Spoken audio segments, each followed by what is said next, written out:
नमस्कार, स्वागत है आपका प्राइम न्यूज में। मैं हूं आपके साथ अंजलि सिंह। तो जैसा कि पंजाब के अबोहर में जब पीएम नरेंद्र मोदी चुनावी रैली को संबोधित कर रहे थे तो उन्होंने एक तरफ कांग्रेस पर निशाना साधा तो दूसरी तरफ आम आदमी पार्टी पर निशाना साधना नहीं भूले।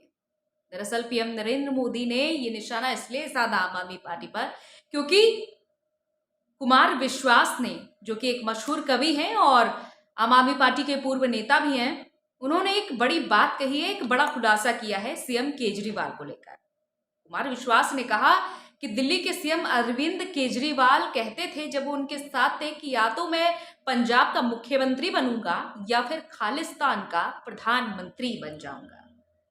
इस बात को लेकर पीएम नरेंद्र मोदी ने निशाना साधा केजरीवाल पर कि ये बहुत ही बड़ा खुलासा है और दिल में बहुत दर्द छुपा होगा, तब जाकर कुमार विश्वास ने ये बड़ा खुलासा किया है।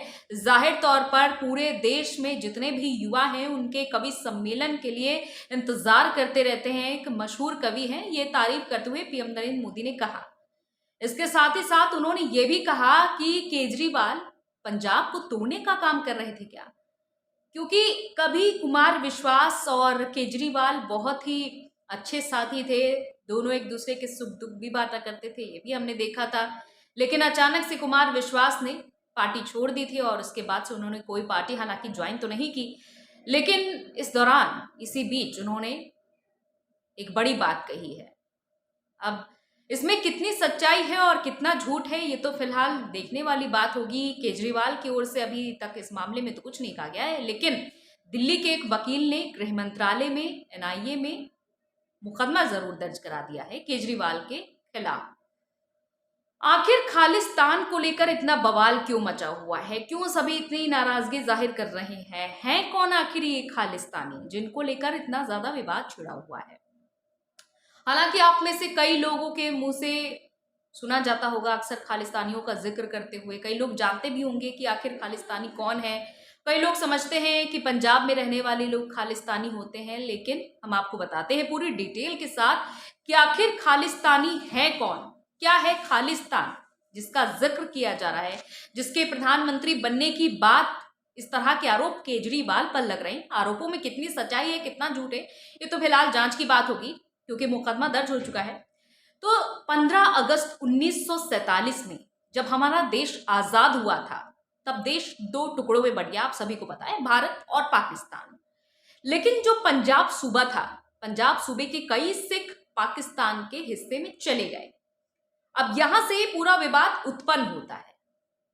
जितने भी पंजाबी सिख थे उनको बहुत ही ज्यादा ये ठेस पहुंचाने वाला कदम था, क्योंकि आधा हिस्सा पंजाब का पाकिस्तान में चला गया, उनके परिवार उनके परिजन जितने भी आधे हिंदुस्तान में रह गए और आधे पाकिस्तान में चले गए। अब इससे एक उदाहरण से समझ सकते हैं कि हम एक पूरी फैमिली हैं, हमारे कुछ साथी इसी राज्य के, उत्तर प्रदेश राज्य के किसी अलग हिस्से में रहते हैं और उत्तर प्रदेश राज्य जब किसी अलग देश का हिस्सा बन जाए तो यहाँ पर एक तकलीफ उत्पन्न होती है। तो ऐसा ही कुछ हुआ पंजाबियों के साथ भी। तो जितने भी पंजाबी सिख थे एक नया विवाद उत्पन्न होने लगा। अब उनकी मांग उठने लगी, क्योंकि जो लाहौर कभी भारत का हिस्सा हुआ करता था वो पाकिस्तान का हिस्सा हो गया। लाहौर जो कि पंजाब की राजधानी थी, अब इससे आहत होकर फुसफुसाहट से ही भले सही लेकिन एक अलग देश बनाने की मांग उठने लगी सिखों के बीच। और ये मांग कब आंदोलन का रूप ले लेगी ये किसी को भी पता नहीं था। अब देखिए, जितने भी पंजाबी भाषी लोगों के लिए एक अलग राज्य की मांग की शुरुआत पंजाबी सूबा आंदोलन से तेज हुई थी। अब ये पहला मौका था जब पंजाब को भाषा के आधार पर अलग दिखाने की कोशिश हुई थी। अकाली दल का जन्म हुआ और कुछ ही वक्त में इस पार्टी ने बेशुमार लोकप्रियता हासिल कर ली। अलग पंजाब के लिए जबरदस्त प्रदर्शन शुरू हुए और अंत में 1966 में ये मांग मान ली गई अलग पंजाब के लिए। तो भाषा के आधार पर पंजाब, हरियाणा और केंद्र शासित प्रदेश चंडीगढ़ की स्थापना हुई। अब मांगे क्या क्या थी देखिए, आनंदपुर साहिब रेजोल्यूशन के नाम पर मांगे उठाई गई। मांगे सुनिए बिंदुओं के आधार पर। हरियाणा में पंजाबी भाषा या सिख बाहुल्य जिलों को पंजाब को देना, चंडीगढ़ पूरी तरह पंजाब को देना, पंजाब में भूमि सुधार और औद्योगिकरण, पूरे देश में गुरुद्वारा समिति का निर्माण करना, फौज में सिखों की भर्ती अधिक से अधिक हो, ये मांगे रखी गई। हालांकि इस मांग को तत्कालीन प्रधानमंत्री इंदिरा गांधी ने बाद में खारिज भी कर दिया। ये मांगे मान ली गई थी 1966 में जब आंदोलन तेज हुआ और पंजाब को एक अलग राज्य बनाने की मांग हुई। हालांकि राज्य अभी भी है पंजाब अलग, लेकिन देश का हिस्सा ना हो, ऐसी कुछ इस तरह की मांगी रखी गई। कई तरह की शर्तें भी रखी गई, लेकिन तब की प्रधानमंत्री रही इंदिरा गांधी ने सभी मांगों को खारिज कर दिया और कहा कि ये सब कुछ देशद्रोही तरीका है। उन्होंने कहा था कि ये कोई ऑटोनॉमी नहीं है, बल्कि ये कोई ऑटोनॉमी मांग नहीं है, बल्कि उसकी आड़ में अलग देश की संरचना बनाने की एक योजना है। अब खालिस्तान के तौर पर स्वायत्त राज्य की मांग ने 1980 के दशक में जोर पकड़ा। अब देखिए धीरे धीरे ये मांग इतनी ज्यादा बढ़ने लगी कि जगह जगह पर हिंसक प्रदर्शन भी होने लगे। 1980 के वो दंगे आपने भी काफी ज्यादा सुने होंगे। तो धीरे धीरे ये मांग बढ़ रही थी और इसे खालिस्तान आंदोलन का नाम दिया गया। अकाली दल के कमजोर पड़ने और दमदमी टकसाल के जरनैल सिंह भिंडरावाला, इनका भी नाम आपने सुना होगा। जरनैल सिंह भिंडरावाला की लोकप्रियता उस समय काफी ज्यादा बढ़ने लगी, क्योंकि ये जो आंदोलन था जरनैल सिंह भिंडरावाला की भूमिका के चलते ही हिंसक होता चला गया। अब जरनैल सिंह भिंडरावाला के बारे में यह भी कहा जाता है कि वो सिख धर्म को कट्टरता का वो समर्थक थे। सिख धर्म में कट्टरता समर्थक थे। सिखों के शराब पीने, बाल काटने जैसी चीजों के वो सख्त खिलाफ थे, काफी ज्यादा कट्टर थे। अब देखिए साल 1980 से 1984 के बीच में पंजाब में आतंकी हिंसाओं ने जबरदस्त यहां पर इजाफा किया। खूब सारी आतंकी वारदातें हुई। 1983 में पंजाब की डीआईजी अटवाल की स्वर्ण मंदिर परिसर में हत्या तक कर दी गई। आप इससे समझ सकते हैं कि उस समय जो प्रदर्शन था वो कितना ज्यादा हिंसक रूप ले चुका था। अब देखिए 1983 में ही भिंडरावाला ने स्वर्ण मंदिर को अपना ठिकाना भी बना लिया था। हर कोई वहां से आसपास से गुजरने से भी डरता था।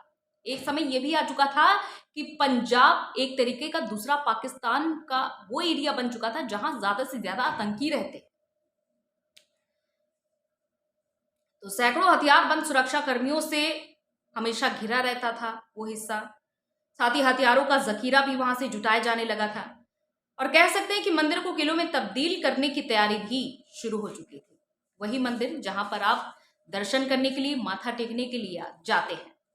सर वहां पर आज गुरु ग्रंथ साहिब के पाठ पढ़े जाते हैं, तमाम संदेश उपदेश आप वहां पर सुनते हैं। लेकिन एक समय वो भी था कि स्वर्ण मंदिर को पूरी तरीके से घेर लिया गया था। हथियारबंद सुरक्षा कर्मियों ने पूरे मंदिर को घेर लिया था, क्योंकि वहां पर कब्जा हो चुका था जरनैल सिंह भिंडरावाला के।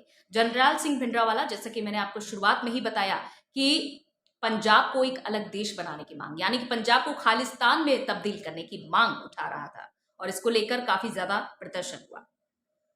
तो तत्कालीन प्रधानमंत्री इंदिरा गांधी के सिरदर्द बन चुके थे ये सभी मुद्दे। कई विकल्प तलाशे जा रहे थे। भिंडरावाला को स्वर्ण मंदिर से निकालने की तैयारी भी की जाने लगी। तब चलाया गया ऑपरेशन सनडाउन। 200 कमांडोज को इसके लिए ट्रेनिंग दी गई, लेकिन बाद में आम नागरिकों को ज्यादा नुकसान की आशंका के चलते इस ऑपरेशन को नकार दिया गया।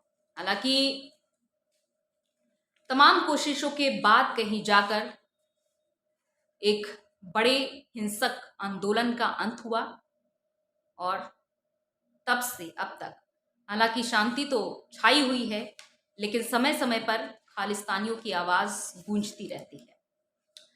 तो जैसा कि हमने आपको शुरुआत में बताया कि आखिर खालिस्तान क्या है, क्यों आखिर केजरीवाल का इस बात पर विरोध हो रहा है, जो आरोप कुमार विश्वास ने लगाए हैं कि जब कुमार विश्वास और अरविंद केजरीवाल एक साथ थे, जब कुमार विश्वास अरविंद केजरीवाल के विश्वस्त थे, तब अरविंद केजरीवाल ने ये बात कही थी कि पंजाब का सीएम बनूंगा और अगर नहीं बना तो खालिस्तान का प्रधानमंत्री जरूर बनूंगा। यहां पर यह है खालिस्तान, इसलिए केजरीवाल ने खालिस्तान का जिक्र किया। चलिए उम्मीद करते हैं ये जानकारी आपके लिए महत्वपूर्ण होगी और तमाम बड़ी जानकारियों के लिए हमारे चैनल को सब्सक्राइब करें, लाइक करें, फॉलो करें और शेयर करें। साथ ही साथ कमेंट्स करना ना भूलिएगा।